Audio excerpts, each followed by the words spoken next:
Este desgarrador caso abordará la historia de una brillante niña adorada por sus abuelos y considerada excepcionalmente inteligente por sus profesores, cuyos sueños y planes de futuro se destruyeron de la peor manera. Te invito a que me acompañes hasta el final del video, que te mantendrá atento porque lo ocurrido es tan sorprendente como inexplicable. Comencemos. Asuna Basterra Porto nació el 30 de septiembre de 2000 en la ciudad de China de Honghu. Fue adoptada por un matrimonio español que no podía concebir hijos propios por problemas de salud de la mujer. Alfonso Basterra y Rosario Porto, quienes se conocieron en 1990, cuando él tenía 26 y ella 21. Rosario nació el 18 de septiembre de 1969. Fue la única hija de una familia que solo tenía dinero y también prestigio social en Santiago de Compostela, capital de la comunidad autónoma de Galicia. Por su parte, Alfonso, que nació en 1964 en Bilbao, fue uno de los 3 hijos del matrimonio conformado por Ramón Basterra Santos, de quien se sabe que era reconocido en el mundo de la industria, y María José Camporro, una devota ama de casa que se dedicó a la crianza de los niños. Pese a las diferencias sociales y monetarias que resultaban evidentes, la pareja inició un noviazgo que duró 6 años. Durante este tiempo, Rosario siempre asistió a los mejores colegios e incluso se graduó de la secundaria de Gran Bretaña. Cursó leyes en la Universidad de Santiago, pero no se conformó con eso, sino que también asistió a la Escuela de Leyes de Londres y realizó un posgrado universitario en París en 1996. Regresó convertida en una experta en Derecho Internacional y empezó a trabajar en su propia oficina. Ya para entonces, Alfonso ejercía como periodista y sus ingresos eran más modestos. Aún así, la pareja decidió contraer matrimonio y la boda se celebró por todo lo alto en Santiago de Compostela, tal como soñó Rosario y sus padres. La joven estaba acostumbrada a una vida de lujos y su esposo no podía costeársela. En consecuencia, se casaron con el régimen de separación de bienes. El 3 de marzo de 1997, Rosario le sumó un nuevo éxito a su carrera profesional al ser nombrada cónsul de Francia, en sustitución de su padre, quien por razones de edad deseaba retirarse. Si bien se podía pensar que la vida de la joven era de un cuento de hadas, el asunto difícil con el que ella debía lidiar cada día era que le habían diagnosticado lupus eritematoso, una enfermedad en la que el sistema inmunitario ataca los propios tejidos del cuerpo. Esa condición de salud podía hacer peligrar su vida en caso de embarazo, algo de lo que ella estaba consciente junto a su esposo. Después de unos años, los padres de Rosario empezaron a señalar que deseaban ser abuelos y a insistir en que adoptaran a un hijo. La pareja inició los trámites y el complejo proceso de adopción demoró alrededor de 2 años, tras los cuales viajaron a China a buscar a la niña. Regresaron a España a mediados de 2001 con la niña que se llamaba Asuna. María del Socorro y Francisco Poro, sus abuelos maternos, se aseguraban de complacerla con pequeños caprichos. Estaban encantados de tener a Asuna en su vida y disfrutaban de su compañía. El cariño entre la pequeña y sus abuelos adoptivos era más que evidente.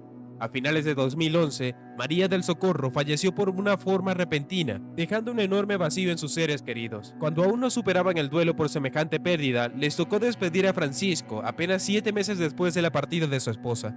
También fue un deceso súbito. La niña perdió unos pilares sobre los cuales sustentaba su mundo. No obstante, todavía faltaban momentos duros por vivir para la chica, cuyo entorno parecía estarse desmoronando.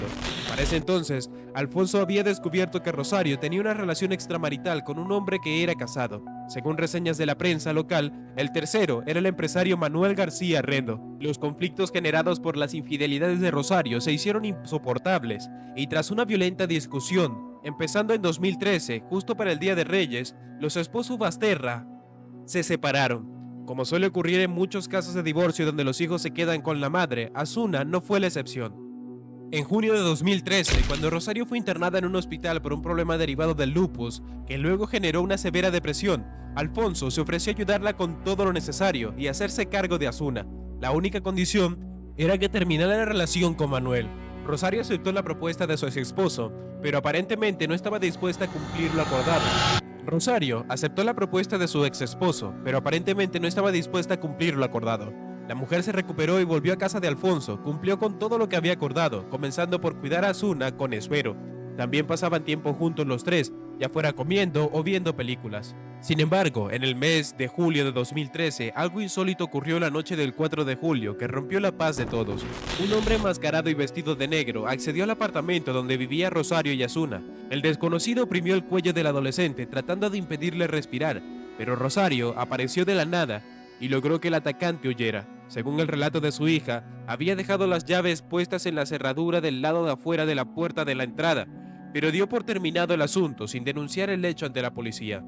A la mañana del día siguiente, el día 5 de julio, Alfonso fue a la farmacia y se llevó 50 comprimidos de lorazepam, un medicamento que se vende bajo prescripción médica para el manejo de la ansiedad y para inducir el sueño. La noche del 8 de julio, Asuna durmió en la casa de su padre y cuando acudió a la clase de música el 9 de julio, todos en su alrededor notaron que estaba totalmente aletargada. Una de las profesoras señaló en una entrevista posterior que ese día no pudo recibir la clase prevista porque estaba en estado somnoliento. Asuna llegó nuevamente somnolienta a su clase musical el 22 de julio. Un tanto avergonzada con sus profesores, les explicó que sus padres les engañaban para que tomara medicamentos y que su madre mezclaba en sus bebidas unos polvos blancos que le hacían dormir durante días. Los profesores se preocuparon y decidieron llamar a los padres, quienes justificaron sus acciones, señalando que la joven tenía una supuesta condición alérgica, algo que su pediatra negó rotundamente. El 30 de julio no fue Alfonso, sino Rosario quien se aló en búsqueda de los fármacos. La mujer acudió a una consulta de psiquiatría con Ramiro Turiño, a quien le mintió diciéndole que no estaba medicada. Este especialista, sin saber lo que ocurría, le dio una nueva receta de lorazepam, lo que de forma sorprendente no fue utilizada durante el siguiente mes. ¿Qué crees que estarán planeando los padres de Asuna? ¿Por qué motivo la estarán dopando? Continúa viendo el video y así no te lo pierdas. Asuna había salido de vacaciones. La joven no sufrió ningún percance de salud durante las vacaciones y nadie la vio alterada o somnolienta. Sin embargo, apenas volvió a casa comenzaron de nuevo los problemas. Según argumentaron los padres, Alfonso volvió a la farmacia el 17 de septiembre y compró 50 pastillas más de ansiolíticos. El día 20 de septiembre, Rosario se había escapado en Pontevedra con Manuel. Se comunicó con Alfonso para pedirle que se ocupara de Asuna, quien estaba sola en el apartamento. El sábado 21 de septiembre, los tres almorzaron juntos en la casa de Alfonso, quien preparó albóndigas con champiñones. Luego jugaron a las cartas y a las 5:21 de la tarde, Asuna se fue sola a su casa, que quedaba a la vuelta de la esquina. Rosario hizo la misma ruta 7 minutos después. Más tarde, según quedó registrada por las cámaras de seguridad de un banco cercano, se estima que para ese momento, los padres le habían administrado al adolescente 27 pastillas de lorazepam a las 6:12. A las 9 de la noche, Alfonso fue captado 9 veces por las cámaras del banco cercano a su casa. Luego hizo unas 20 llamadas desde su móvil a distintos números telefónicos. Ese mismo 21 de septiembre a las 10 de la noche, Rosario y Alfonso se presentaron en la Comisaría Central de Santiago de Compostela para denunciar la desaparición de su hija, que estaba a pocos días de cumplir 13 años. Fue entonces cuando se le informó a los oficiales que en julio, un hombre bajo con guantes de látex entró a su hogar y quiso asfixiar a Asuna. Cuando le preguntaron por qué no hizo una denuncia enseguida, afirmó que no quería causarle traumas a su hija. Alfonso confirmó todo lo dicho por su ex esposa. Algunas horas más tarde, dos hombres que estaban ebrios salieron de un club y cuando pasaban en un automóvil por una vía arboleada, vieron a un costado el cuerpo de una persona. Estacionaron el vehículo a cierta distancia y se acercaron. Al llegar, constataron que se trataba de una niña. Según las reseñas de los medios, a la 1:39 la Guardia Civil recibió el aviso. Los oficiales no tardaron mucho en llegar y se encontraron con la lamentable escena a un lado del camino. Atada de pies y manos con cuerdas de color naranja en posición fetal, estaba el cuerpo de una chica. Parecía haber fallecido por asfixia. Pronto, también se determinó que el cuerpo era de Asuna. A las 7 de la mañana fue el levantamiento de la escena y enviando al servicio forense, Rosario y Alfonso fueron notificados del hallazgo. Tras el aparente impacto que les causó la noticia, se mostraron dispuestos a colaborar con la investigación. De inmediato, apuntó hacia ellos. Los agentes esperaron que se llevara a cabo la cremación de los restos el 24 de septiembre para detener a Rosario. Fue acusada de presunto delito de homicidio, principalmente basada en las versiones contradictorias que ofreció. Al día siguiente, arrestaron a Alfonso por el mismo delito. El juez decretó prisión provisional sin fianza para la pareja. Cuando se dio a conocer el informe forense, se determinó que la causa de la defunción fue asfixia, pero se reveló también la presencia de lorazepam en su organismo, presumiblemente ingerido en las horas previas al fallecimiento. Debido a la alta concentración de medicamentos, estimaban que se le administraron unas 27 pastillas de ansiolíticos, pero la autopsia reveló mucho más.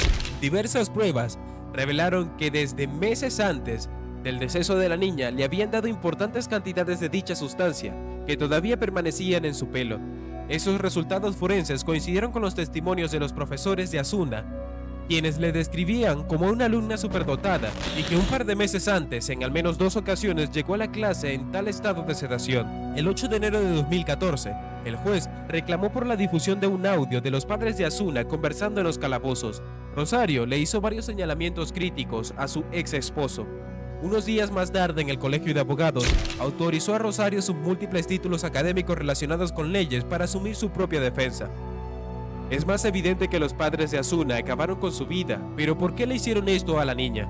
Quédate y no te lo pierdas. En junio surgieron revelaciones escalofriantes acerca de los padres. Fotografías recuperadas del teléfono móvil de Alfonso mostraban a la niña acostada en el sofá muy maquillada y vestida con corset y medias. En otras imágenes extraídas del teléfono de Rosario, aparecía Asuna en una cama, con la luz apagada y aparentemente dormida, envuelta de tal manera como si lo hubieran inmovilizado. Solo en una de las tomas estaba con los ojos abiertos. Finalmente, el 29 de septiembre de ese mismo año se dio inicio al juicio oral, en el cual la fiscalía pidió penas de 18 años para cada uno de los padres por el delito de asesinato. La acusación popular ejercida por la asociación Clara Campoamor pidió 20 años de prisión. Tras la selección del jurado y teniendo por delante la tarea de escuchar a 84 testigos, comenzó el proceso en la audiencia. El despliegue de los medios para cubrir el proceso fue abrumador. Tras la lectura de los cargos, Rosario se declaró inocente. Belén, la abogada de Alfonso, señaló que su defendido no tenía ningún motivo para quitarle la vida a su hija y que lo acusaban simplemente porque no había forma de que la madre lo hubiera hecho sola. Las deliberaciones del jurado comenzaron el 26 de octubre y se extendieron hasta 5 días, tras lo cual fueron declarados culpables tanto Rosario Porto como Alfonso Basterra. Menos de 2 semanas después se realizó la audiencia de sentencia y se respetó la solicitud de la fiscalía de condenar a cada uno de 18 años de cárcel por el asesinato con el agravante de parentesco y abuso de autoridad. Como era de esperar, la sentencia fue apelada poco después. El abogado de Rosario, José Luis Gutiérrez Aranguren, pidió la absolución de su representada, señalando que no existía ninguna prueba de cargo en su contra.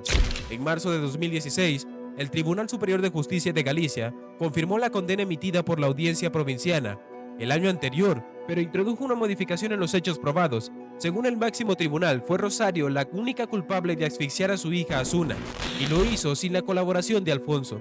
Sin embargo, ella actuó ejecutando un plan preconcebido por Alfonso. Lo cierto es que el aparente pacto de silencio entre los ex esposos se ha mantenido por más de una década. Pese a que de aquella familia de 3 solo Alfonso queda con vida, y este parece dispuesto a guardar hasta el final los secretos de la enigmática y trágica historia de Asuna. ¿Crees que los padres de Asuna fueron los culpables o fue alguno de ellos en específico quien terminó con la vida de la pequeña? Es un misterio que hasta hoy no ha sido aclarado, pero ¿tú qué piensas? Házmelo saber en los comentarios y no olvides dejarme un like y tu suscripción al canal para que estés atento de los demás casos que vendrán a continuación. Nos vemos en otro video.